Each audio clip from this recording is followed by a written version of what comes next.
Oh, Bo, over here, other side, right here. Got you. Obviously, a big marquee event, UFC 300, is upon us. So I guess what are the emotions now that fight camp's over? You just got to focus on weighing in and fighting. Yeah, now is the least fun part and then the most fun part, right? All rolled into a week. So I feel really excited to compete. Obviously, it's been a little bit of time since I was able to get in the cage, and so I'm just very grateful, very appreciative of this opportunity. And I think, I'm just going to go out there and be myself and put on an amazing performance. Well, you had mentioned it. It's been a while since we had seen you. Were you expecting a call sooner, or do you think they were trying to hold you for like a big event like this?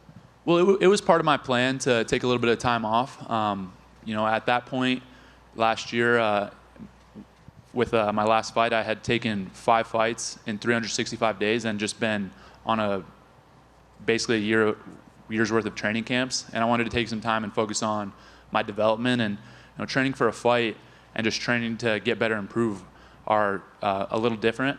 And so I think it made sense. And then when I was looking at the timeline for what events were coming up, this fit in perfectly with that plan.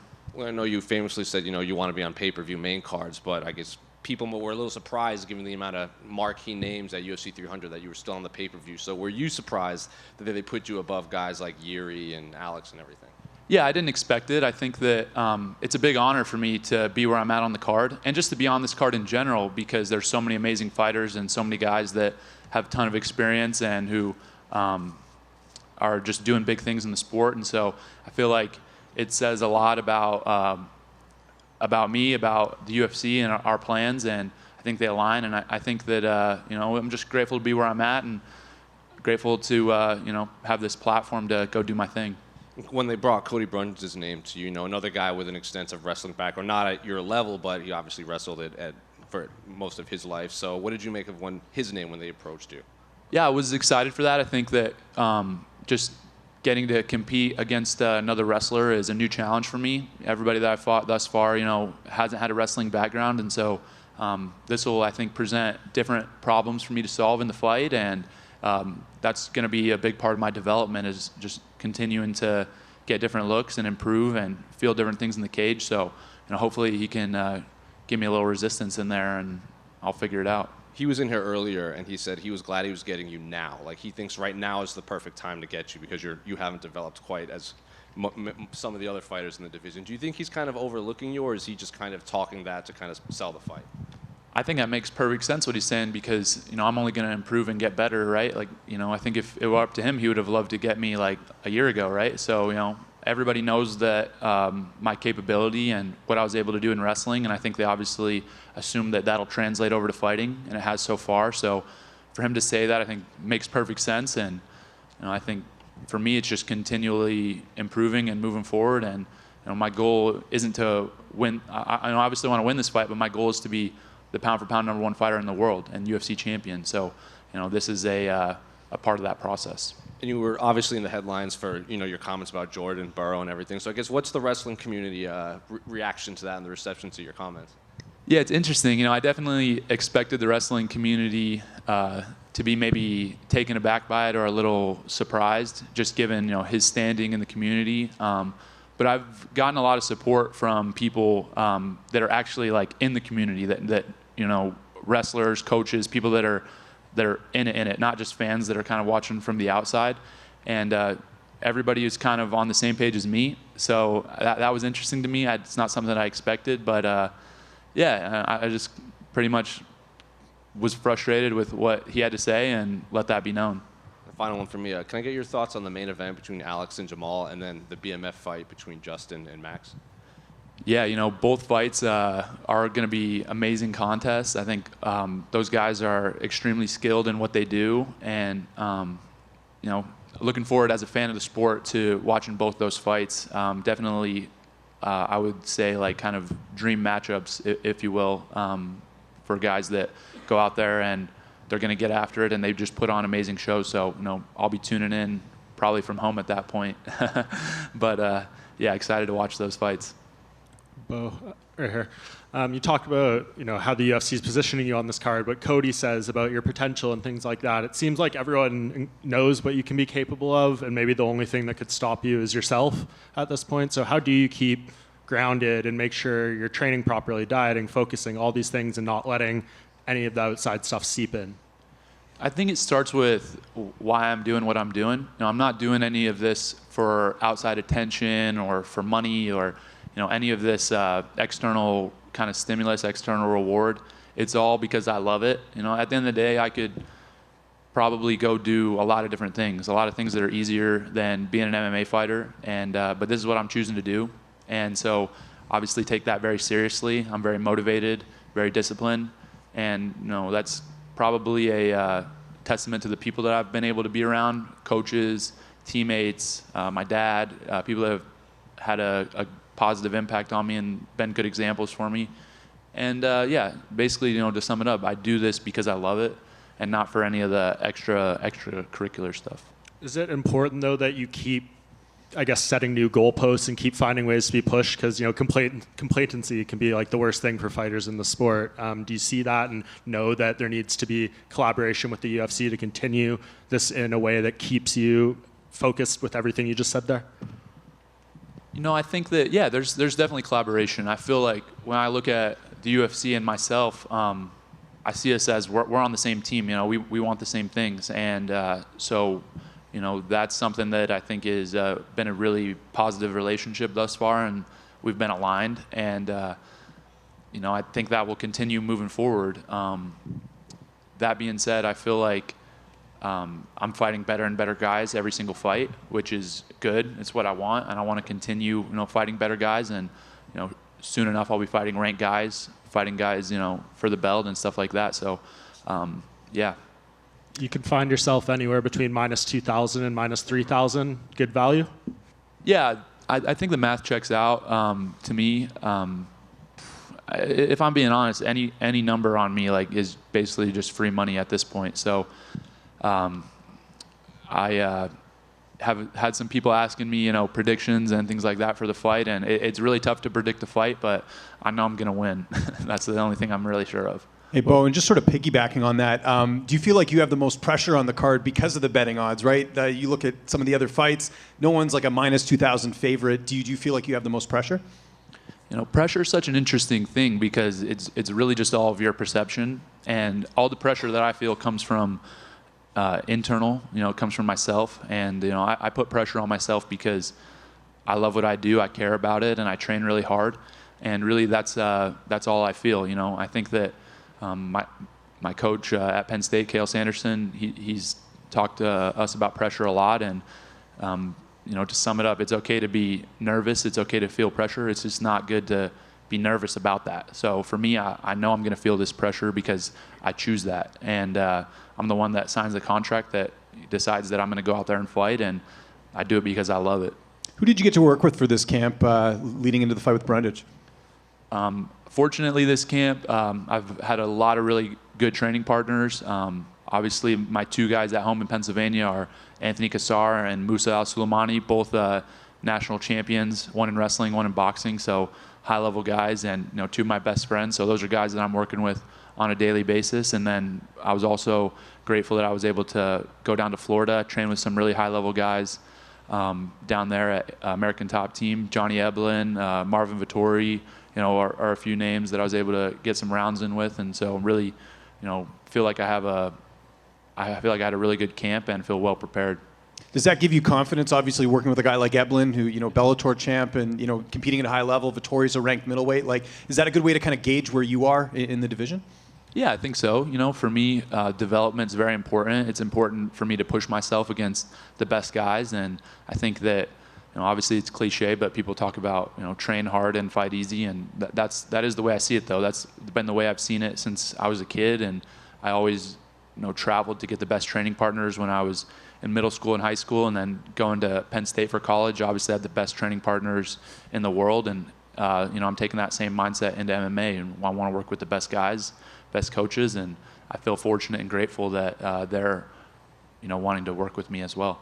And if all goes well, like you're saying, and you get a finish, and it's another impressive performance, is this sort of the last fight you think before we start getting you to fight maybe like a ranked opponent or like a more notable opponent in the division? Do you feel like this is kind of the last one? It's possible. I think that that's a conversation between myself and the UFC, and we'll figure out what we want to do. But I'm not in a rush. I'm only 28 years old. I just turned 28, and I got a lot of more time to continue to improve and develop and get better. But again, I've said it before. I'll say it again. The goal is to be the pound for pound #1 fighter in the world. And I want to continue to fight better and better guys.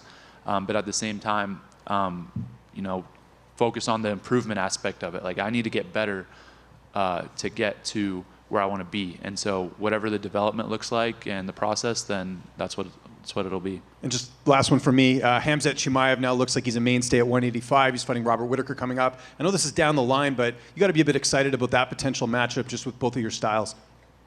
Definitely excited about that matchup. I think obviously Khamzat's a little bit ahead of me in terms of position in the organization and rankings, but I feel like that's a matchup that a lot of people want to see. And that fight with Whittaker is going to be an amazing fight. Two guys that are competing at a very high level, and I'm looking forward to watching it, and definitely looking forward to that fight down the line. Hey, Bo. When you were 8 years old, you told your parents that you wanted cauliflower ear. Is that a moment where you're going to dedicate your whole life to the world of combat? I think, it was. I think that I was just around it so much. My granddad wrestled in college. He was a wrestling coach. My dad wrestled his whole life, was a wrestling coach. And so it was just something that's what you're around, right? And the guys that I looked up to were high school wrestlers, college wrestlers, and they had it. And so for me, that was just my path. And there was other things I could have done, and it was never like something I was forced into, but I felt like it was my choice and what I loved. And I'll be involved in combat sports forever. Even when I'm done competing, I think that I'll coach at some capacity or be involved somehow. And touching up again on the main card placement, I know you're probably more aware than anyone that some people weren't really too fan of that. So does that add an extra chip on your shoulder or motivation to go out there and make an even bigger statement? It's interesting because I guess first off, it's not really me that decides that. I know that a lot of people, pull up the quote of me saying like, I'm a main card guy and stuff like that. But I feel like that at the end of the day, the UFC made a business decision, and it made sense for me to be on the main card. That being said, as far as the opinions of others, they're not super relevant to me. I feel like those are going to ebb and flow, and I'm, confident that in a year or two, once I've established myself more and built my reputation in this sport more, that people will think it's a no-brainer and look back on it, and it'll make a lot more sense. Last one for me, a fellow fighter under the same management, Ilya Topuria, had his big title win in Anaheim a couple of months ago. What did you make of that performance? So happy for Ilya. He's a guy that I have been watching for a long time, and just you could see it as a student of the sport. I could see it coming almost, just with his skills and his mindset and being able to be around him. You could tell that he just had a championship aura around him. Probably even before he got into the UFC, and so. I was so happy to kind of see his dreams be realized, and it's definitely motivational for me seeing somebody come up and achieve his goals. That it's now I feel like I'm the next guy to go do that. Hey, Bo. I was wondering, how has being a father changed any of your mindset and just that approach to competition now, just having that proverbial something more to fight for? It's interesting. I think that for me, I've always been very competitive. I'm always somebody that I'll do whatever I need to do in the competition to win. And, having a son, I feel like more than anything, I just want to be a good dad to him. I don't think it really gives me any extra motivation. I already feel fully motivated internally, but I definitely feel excited just to spend time with him and get to know him as he grows and gets older. And I want to be a good fighter, and I have big goals within fighting, but it's more important for me to be a good dad. So whatever that looks like, it could be outside fighting. That's my priority. Two-parter. What was it like taking him to his first wrestling match? And two, have you already thought about what college you'd like to make him an offer? That's funny. It was a really cool, kind of surreal moment to be able to bring him to a Penn State match at, I guess at that point he would have been, 2 months old, and just a cool experience. Obviously, I had a lot of great memories at Rec Hall in the Penn State arena, and to bring him there was special. And as far as him going to school or what he's going to do, I think that I would love it if he chose to do something different than me, just because I feel like he can be his own person and figure out what he likes. And if it's wrestling, then that's great. I'll obviously support him, but I definitely want to leave that up to him and let him figure that out. You mentioned Penn State. Real quickly, what are your thoughts on them breaking the tournament record scoring points that's been since like 1997? Yeah, amazing. I think the team this year at Penn State was extremely special. A lot of special individuals, comprised that team. Had two. Obviously, you mentioned the team scoring record, but also two four-time NCAA champions in the same year, which there's probably no way that's ever going to happen again. And so, for me, I'm just grateful to be able to be around those guys and still be in there and training with these guys on a daily basis. They obviously helped me a ton in keeping my wrestling sharp, and I'm grateful that I just get to be around high-level people. It's something that I feel like is a big blessing. Bo, can I get one more? You are very dialed in. Heard you on the Rogan podcast. You're very regimented, very wise beyond your years with your schedule and your training and all of that. Cody was in here. He was saying that some people around him, they said that you're like the Jesus Christ of MMA. I believe that as you keep climbing the ladder, people will try to pick at that cool, calm psyche. One, what do you think about that? And two, can you walk on water? Well, I definitely, I don't love that comparison as a Christian. I think it's, I don't really feel like that about myself at all. I think that I'm just trying to do my best out here, and